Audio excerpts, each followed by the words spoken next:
Yuval Hariri, une perspective machiavélique sur son influence et son programme présumé. Yuval Hariri, intellectuel et historien de renom, est largement connu pour ses profondes connaissances sur la condition humaine et la trajectoire des développements mondiaux. Cependant, malgré sa réputation d'analyste bien intentionné des questions contemporaines, il existe un point de vue critique qui le dépeint comme un adversaire de la population humaine.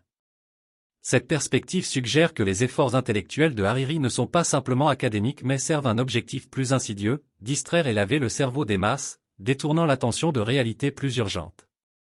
Les outils machiavéliques de l'influence. D'un point de vue machiavélique, l'intelligence et l'éloquence de Hariri sont ses principaux instruments d'influence. Niccolò Machiavelli, le célèbre théoricien politique, a affirmé que le pouvoir est souvent maintenu par la manipulation et le contrôle de l'information.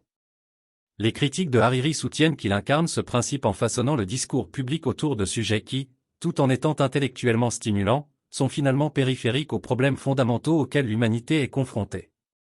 En engageant le public dans des débats sur ces questions secondaires, il occulterait les véritables machinations de l'élite. Au service de la cabale, l'allégorie du marionnettiste. Hariri est considéré par ses détracteurs comme une marionnette dont les ficelles seraient tirées par la soi-disant cabale, un conglomérat obscur de personnalités et d'organisations puissantes, dont Klaus Schwab et le Forum économique mondial, WEF. Selon ce récit, Schwab lui-même n'est pas le cerveau mais un subordonné exécutant les grandes stratégies conçues par des personnages historiques comme Theodor Herzl.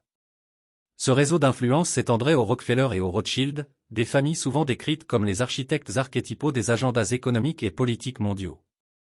Le mouvement LGBT comme diversion stratégique. Un élément essentiel de cette analyse machiavélique est l'affirmation selon laquelle Hariri, avec la faction des Rothschild, a joué un rôle déterminant dans la promotion du mouvement LGBT comme une question nouvelle et centrale.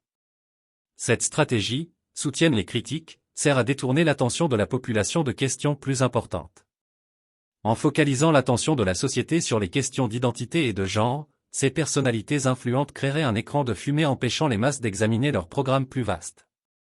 Les dirigeants politiques comme instrument de la cabale. Des dirigeants politiques tels qu'Emmanuel Macron et Justin Trudeau sont également impliqués dans cette analyse. Ils sont présentés non pas comme des acteurs indépendants mais comme des produits et des serviteurs de la cabale. Leur politique et leur position publique sur les questions sociales, y compris les droits LGBT, sont considérés comme une preuve de leur soumission. En légiférant et en défendant ces causes, ils renforceraient soi-disant les tactiques de diversion conçues pour garder la population préoccupée par des questions moins menaçantes. L'appel à se concentrer sur le véritable agenda. De ce point de vue, l'accent mis sur les préférences sexuelles et la politique identitaire est considéré comme une tactique délibérée pour fragmenter la cohésion sociale et détourner l'attention des préoccupations plus substantielles. Les critiques plaident pour une réorientation de l'attention publique vers la découverte et la compréhension du véritable agenda des entités puissantes qu'ils croient orchestrer les événements mondiaux en coulisses. Cela implique une enquête plus approfondie sur les politiques économiques, les stratégies géopolitiques et les véritables objectifs des réseaux d'élite qui prétendent gouverner dans l'ombre. Conclusion, la perspective machiavélique. En considérant le rôle de Hariri à travers une perspective machiavélique, on peut penser que son influence n'est pas une contribution bénigne au discours intellectuel, mais un effort calculé pour manipuler la perception du public et occulter des vérités plus profondes. Que l'on adhère ou non à cette interprétation, elle sert de rappel de la pertinence durable de la pensée machiavélique dans l'analyse des dynamiques de pouvoir et de la manipulation de l'information dans la société contemporaine. Dans un monde où l'information est un outil puissant, comprendre le potentiel de son utilisation abusive reste crucial pour préserver les processus démocratiques et assurer une population informée et vigilante.